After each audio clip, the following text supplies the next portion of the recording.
Nakakalungkot isipin na 9 na taon kitang kasama, Chuchay. Pero ngayon, mamaalam na ako sa'yo. Maraming salamat sa pagmamahal na binigay mo sa amin ng pamilya ko, ng anak ko. Mahal na mahal ka ng baby ko na si Jello, Chuchay.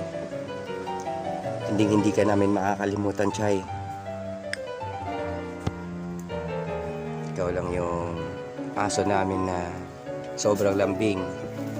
Hindi ka namin tinuring na isang aso, kundi kapamilya. Maraming salamat, Chay. Hindi ka talaga namin makakalimutan. Mahal na mahal ka namin. Paalam, Chuchay. Masakit. Pero kailangan tanggapin.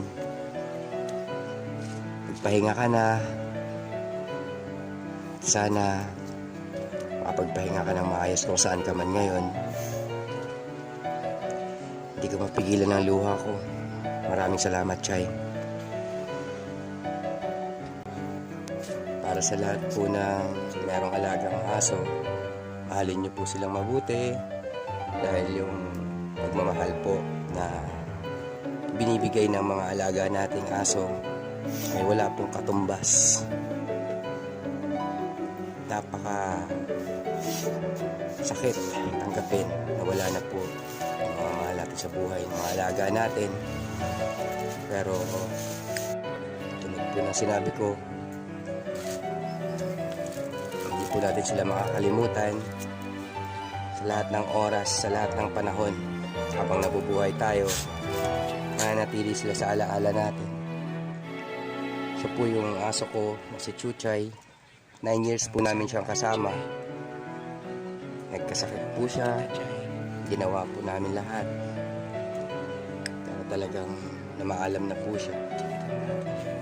Chay, mahal na mahal ka namin. Ikaw yung pinakamamahal naming aso, pinakamalambing sa lahat ng naging alaga ko. Maraming salamat sa pagmamahal mo sa amin, ng pamilya ko. Maraming salamat, Chay. Paalam sa'yo. Magpahinga ka na. Rest in peace, Chuchay. I love you, mahal na mahal ka namin. Paalam, Chuchay.